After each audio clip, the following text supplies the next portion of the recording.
to help keep you awake. Plenty of sugar, plenty of caffeine, I'm sure. So anyway, that'll be September 12th and 13th, this coming Friday night and Saturday morning.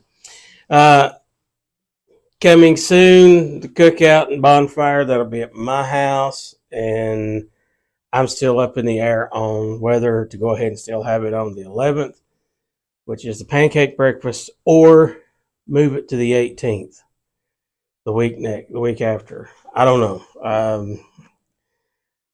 I've heard people different. I keep getting different things thrown at me. It'd be easier for everybody to have one day off, but that's going to be a long, long day by the time you get up, come work here all day, go home for like 2 or 3 hours, then drive to my house, and then be there till after dark. I mean, we were there till what, 9, 10? Huh? I was there all night. So. Oh, wow, you weren't you? And then we were there at my house till like, 9, 10 o'clock that night, sitting around the campfire, scaring each other and telling spooky stories. So, I mean, I don't know. I'm going to try to nail that down this week so we can have it for sure. So, you okay? Okay, good deal. All right, so moving on from there, y'all got a break last week because I really was a lot more congested and gommed up than what I am this morning. So we're gonna try to get through this morning. If you will, open your Bibles to the book of 1 Corinthians chapter 2. We'll read our text verses here, verses 9 and 10. And the Bible says, "But as it is written, eye hath not seen, nor ear heard, neither have entered into the heart of man the things which God hath prepared for them that love him. But God hath revealed them unto us by his Spirit, for the Spirit searcheth all things, yea, the deep things of God." And of course, we're still talking about our subject matter, information overload is what we're calling this still. And we're over here on this side, and we're still talking about that A thing there where it says to observe. And the last time we were together, we kind of started trying to get into the thought of how, trying to go get through the thought of how when we observe people, how that affects us as Christians. When we're, that's how we learn. That's how kids learn to do things. I mean, when you go back to just different things that you know how to do, whether it be at work, whether it be whatever, you've watched and observed somebody and how they do things, and you've picked up on how to do something the correct way. And we talked about that, how as younger Christians, that's how we learn. A lot of the things that I know personally as, a seasoned individual, I'm going to say, seasoned adult here, a lot of the things and how things should go in church are things that I learned from watching the previous generations that I've had the opportunity to follow after and see how they conducted themselves, how the church business is to be conducted, how it's supposed to go, and so forth. And we just observe, and that's how we learn. That's how people learn. That's how God uses you and I to teach young Christians, but it's also how God shows a lost and dying world that there is a difference in us, that there is something about us as individuals, as Christians, that should draw them to want to know more about the God that we serve. I mean, you go back, and I'm sure you can find this information. I haven't, because it just now run through my mind, but you could probably go back and kind of find other places. I mean, outside of just baseless and, promises and so forth like that. You see people that just kind of come up in different religions, and how they just acclimate and they just continue on the cycle. And the devil, that is one thing that the devil really wants. He wants us to just get into a routine of coming to church. He wants us to get into the routine of just coming to Sunday school and sitting here and fulfilling some 45 minutes, 35, however long, maybe an hour of Sunday school, just so that we can say, okay, we can check that box off and say, okay, we've done that. Now it's time to go upstairs. Now we're going to sing. Now we're going to pray. Now we're going to take up the offering. And now preacher's going to get up and preach. And okay, I've got my checklist. It's time for me to hit the road and go home. And that's what the devil is wanting us to get into. Because what happens is just like the old cars, you go back into, you probably go back and find old videos before we invented concrete and pavement. Everything was just mud streets. And you can go back and you can find these old Model T videos of people trying to get these old little thin-wheeled tires on these cars out of ruts that are driven into the road and so forth. And it's just like the little the car ride up there at Dollywood that rides on that little rail. You get in those old, Corvettes and different things, and then you're sitting there, and the kids, we think we're driving, and mom and dad's just sitting there getting bing, bing, as they're running. You can steer the wheel, and the car will go this way, but it only goes so far, and it hits that center rail right in the middle. I mean, that rut, that is what the devil is hoping that we get into, and just a mundane, just an everyday, just a rut that we wind up getting in, and we don't experience God the way that we should. Because once we get to the point to where we start to experience God the way that we should, it becomes something more than just coming and fulfilling some type of little obligation. I mean, it's no different than a husband and wife. I mean, or a boyfriend and girlfriend type situation where you come in, and obviously, yes, nowadays, the world is such that we have to try to, it takes two people now to basically support a home for the most part, and different things like that. And now you see, and it's real easy to fall into that trap of taking each other for granted. The same thing is true with us. When we get so much going on in our lives and so much going on that we just kind of get into this routine, and then we just keep right on going through. There's no emotion, there's no love, there's no nothing involved in that. And that's what the devil is wanting, because when it comes to us and our Christian life and our walk with God, our relationship with God, that's what it is, a relationship. When we get to where, just like a husband and wife, when a husband and wife gets to where they just take each other for granted, they just going through the motions. There's no love. There's no nothing in that house. There's there's distance that starts developing between that husband and wife. And you can say what you want to, but kids, as they're growing up, they see that. And they recognize that. They can recognize that, and they see that. And then to them, that's just the way that marriage is supposed to be. Mom's off doing her thing, dad's off doing his thing. Yeah, they come home and we might eat a meal or go somewhere, and then they might sleep in the same bed. But that's it. There's no outward show of emotion between that husband and that wife, that mom and that dad, to the point to where the kids say, there's something real with my mom and dad. I mean, it's just like, if you can think back into your minds when, and whether this happened to you, where people come over to your house and say this about your parents, or if you're the one that goes into somebody else's, a friend's house, and you see the mom and dad there, and they're on the same ground.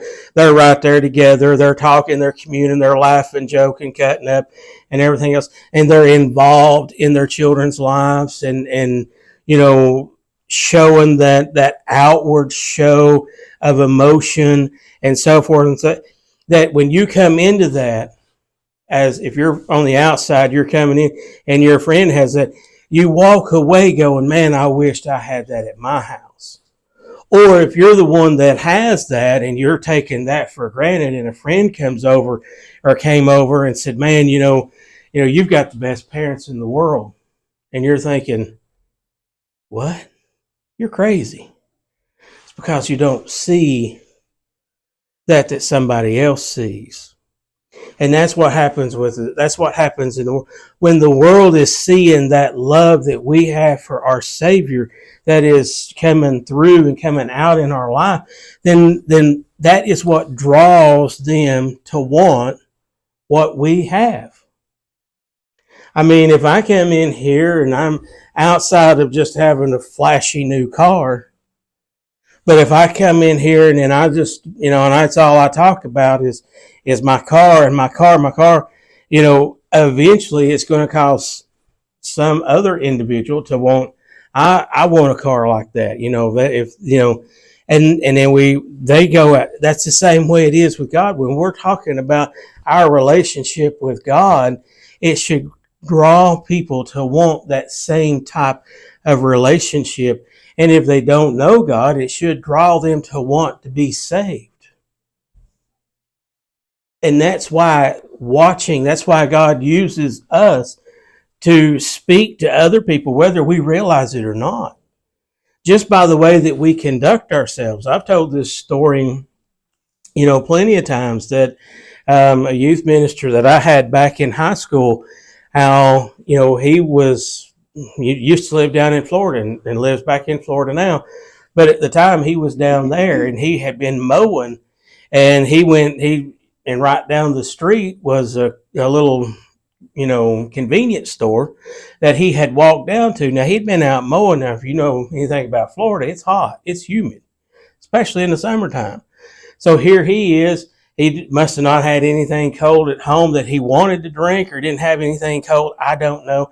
But he just decided, hey, I'm going to walk down here to the store and I'm going to get me something to drink. And he walks down to the store. Now here he is. He's covered head to toe in grass and sweat. It's obvious he's been outside working. And he goes into the store and he gets him something to drink. And then he comes back up there and then he gets in line. And it took a little bit because the girl that was running the register was new. She didn't have really a clue what she was doing. And she'd just been turned loose and she was having problems. And there's 2 or 3 people in front of him in line, and they were giving her a hard time and fussing and gruffing about how long it took her to get the person in front of them and how long it was taking her to get them in and out of the store and all this. And then he just politely and quietly just walks up and sets his drink down on the counter and everything. And then as she's ringing him up, there was something different about his persona that she unknowingly pegged him to be a Christian. She said, "You're a preacher, ain't you?" And he, stunned, he was like, "Well, yeah, how did you know?" She said, "Because of the way you acted." She said, "This is my first day on the job." She said, "I don't really have a clue what I'm doing, but everybody that was in front of you is up here cussing me out and yelling and and getting mad at me because I'm still trying to learn what I'm doing." And she said, "And you the whole time just stood there just patiently, never once sighed or was showing any signs of aggravation or anything like that. You were just kind in just your presence here." And she said, "I knew there was something different about you, and it had to be that you were a preacher." Now, I don't know if any of the people that was in the line in front of him were Christian or not, but she was not going to peg them as being one because of their behavior, their outward behavior, because of what she had observed going on coming back at her. That's the way it is a lot of times with us as we're living our life, as we're showing the love of God through our life to those that we come into contact with, how we interact with them, how that we talk, how that we dress, how that we, handle ourselves. And I mean, I don't know about you, but I'm just as guilty as the next person of a lot of times allowing frustration, to come up and exude itself through me. It's like you may not be able to say nothing, but your face a lot of times will tell the true story. That you've seen that meme. I can't help what my face says, even though I'm not saying what I really want to say out loud. That type of thing. That's and it's just something that as human beings, it's just something that just comes natural.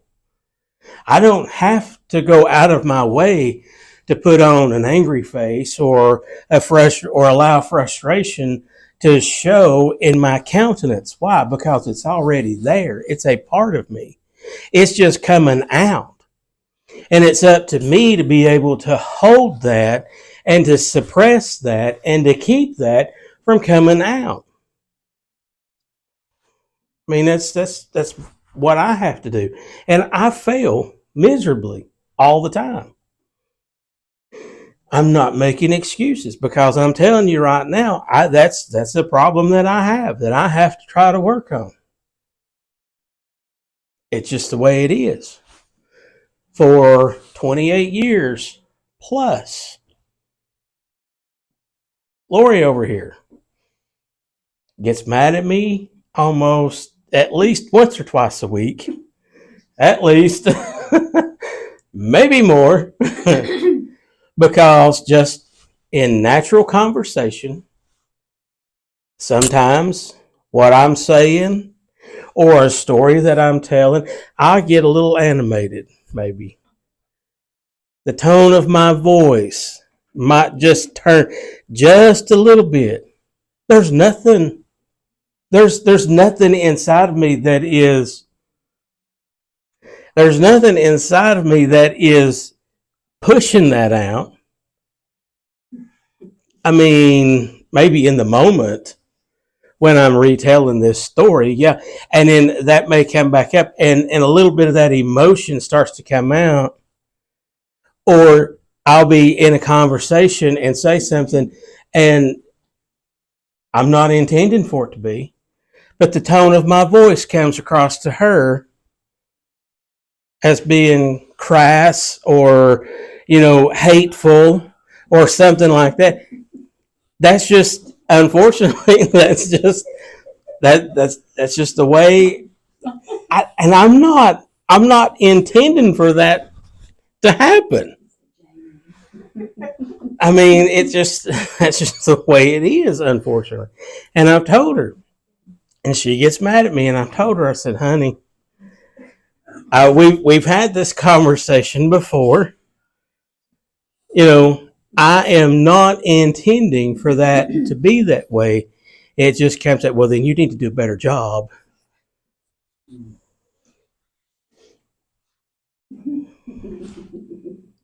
What can I say? I'm just saying that when it comes right down to it, there are times in our life to where that yeah, maybe I do need to watch that. But at the same time, I am not trying to come across that way that someone else is trying to interpret the way that I'm saying something or the way that I'm explaining something. I mean, unfortunately, that's just, the same thing is true with a text message. Somebody can send an innocent text message or an innocent email and put one or two words in that depending upon the mindset, the situation that the reader, the receiver of said message is coming to. That if you're having a bad day, you could take something that's innocent, that was not intended to be rude, hateful, or whatever, and because of one or two words that might be put in there that could be taken that way, and because you're in a bad mood, you receive it that way, and then you get mad, and then you blow up, and then you launch back at whoever sent something, and they're like, I don't know where this came from, but that was not how that was supposed to come across. A lot of times, even with some of us that like myself, if she's having a bad day and I don't know it, and then I say and or do something because she's already in a little bit of a bad mood, she's going to take something that I did and then turn it up a few degrees, and it was innocent. That's just human nature. But when it comes to that relationship with God, if our relationship with God is, and that's where, if our relationship is where it needs to be, then a lot of times some of the stupid stuff that I do, she could overlook. She just chooses not to sometimes. And then some of the stupid stuff she does, I choose not to overlook, although I overlook a lot. I will say, I'm just throwing that out there. I'm just throwing that out there. Go on record and say she doesn't do as much stupid stuff as I do. But at the same time, I mean, like I said, that's just. But when it comes to our relationship with God, we don't have that problem. God's the one overlooking everything that we do. Because if there's one thing that you and I can do as human beings, we can get in and we can totally mess up and wreck anything God has in store for us to do. You know, and a lot of times that's kind of how things work. Now, I will say this. We've talked about this before.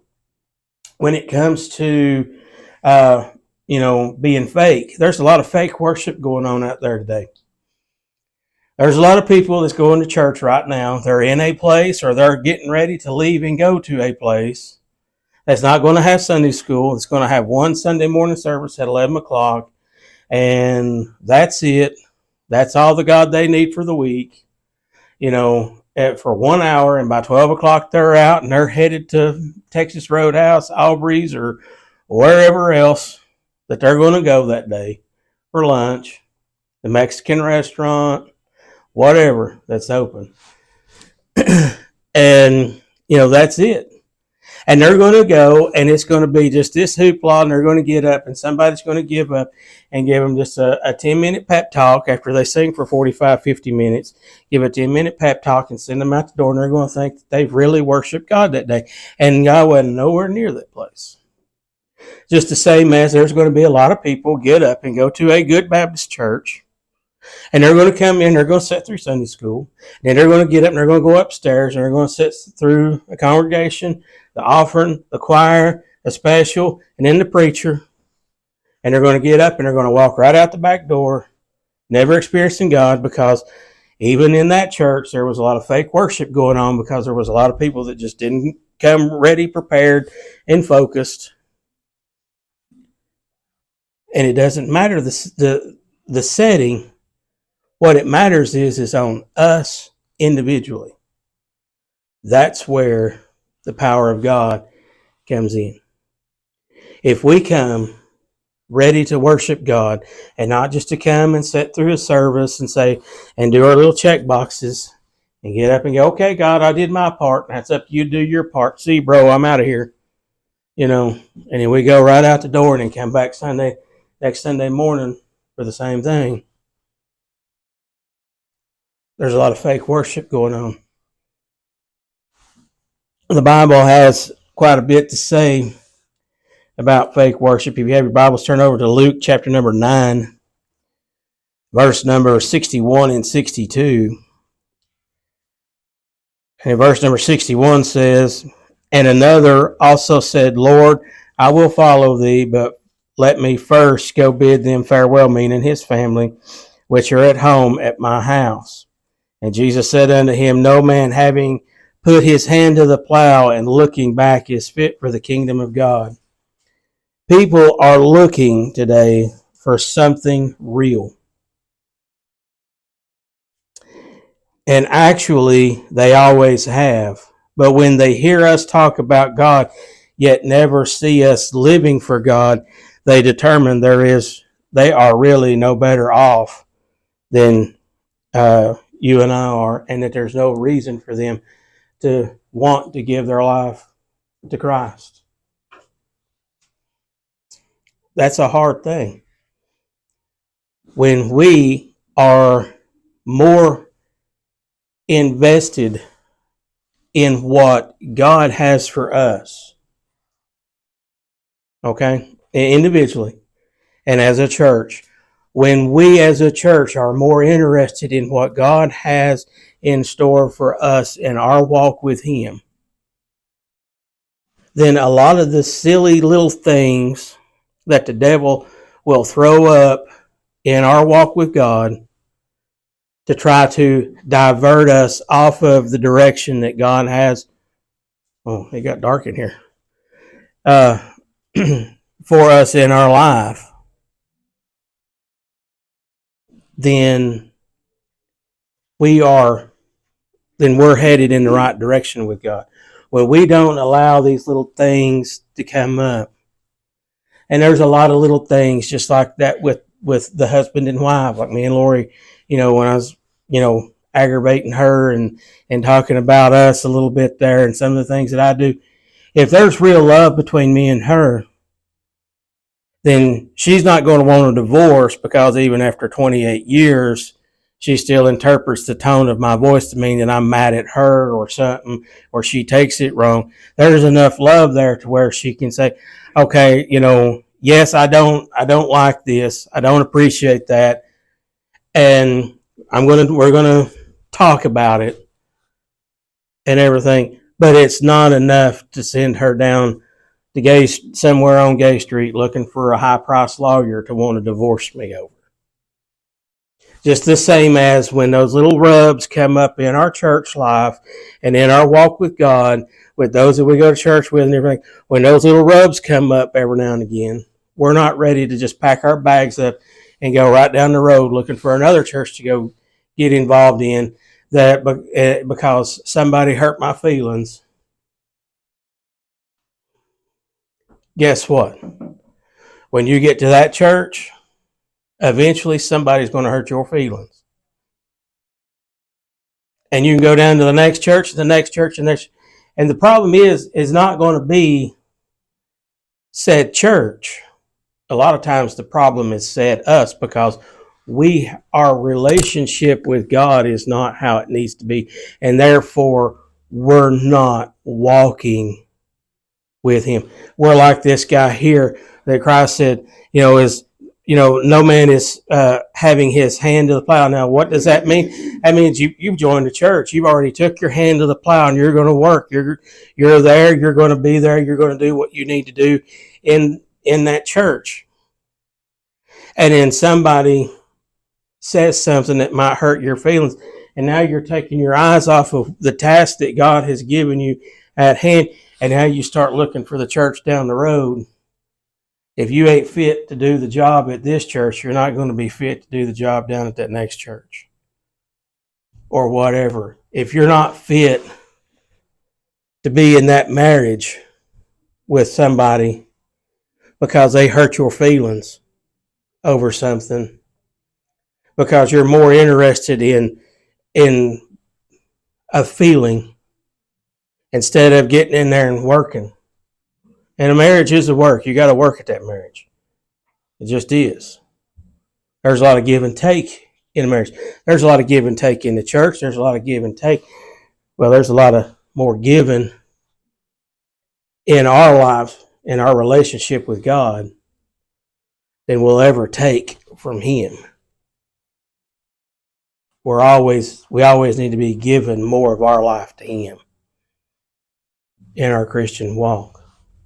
Why? So that He can then put in us what He needs us to have so that we can go out and do the job that He has invested in us to do.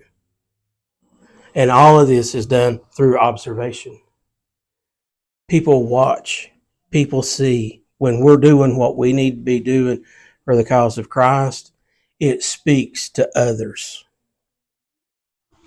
whether we realize it or not. And when we get in this church and we put our hand to the plow and we're going to do something that God's put in our heart to do, and then we start looking off, doing this number right here, you're not fit. And if you go down to the next church, if you go wherever, if you go leave that marriage and go to the next marriage, the next relationship, something's always going to come up, and you're never going to be, because you're going to have to learn how to work it through. I'll close with this little story. I remember I had a Hatch in Murray used to be a deacon and a deacon's wife, and she played the piano for years. And Hatch and my mama were distant cousins. And I remember one time Murray got married to Hatch. And Hatch did something she didn't like. She packed her bags and was heading back home. And her mama met her at the front door and said, "What are you doing here?" She said, I'm done. She said, "I'm moving back home." Her mama looked her square in the eyeballs and said, "You get your hind end back down there and you learn to live with that man and you work it out. You wanted him, you married him, and yeah, he's yours.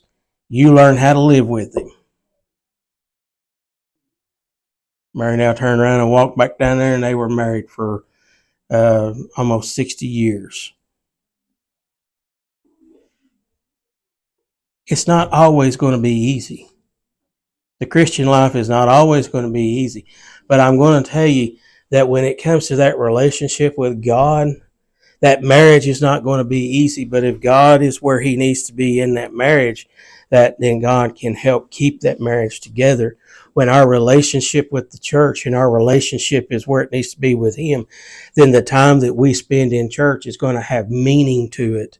It's not going to be just this dry, come to church and just check my box. No, you're going to come and you're going to feel the presence of God in this place. You're going to feel the presence of God in your life. And you're going to know, hey, I have met with God today. And there is something different about that. And it'll put you to where you want to try to go out and tell others, whether it be on Facebook or social media or just telling somebody straight up to their face out there somewhere. There is going to be something that causes you to want to tell others about God. And then once you open that little cracked Pandora's box right there, they're going to be watching you like a hawk. And the first time that you show them that you're fake and not real, they're marking you off. It's just like I was telling you about Brother Jerry when he went down to the convenience store. His countenance was one that was different than anybody else that was standing in line at that particular time in the day. That should be us. That should be how we live our life, even when we're not in this place. When we're out in the world where people are watching, people are always watching and they're observing. And they're seeing, are you real? Are you real or fake this morning? That's all I got for you.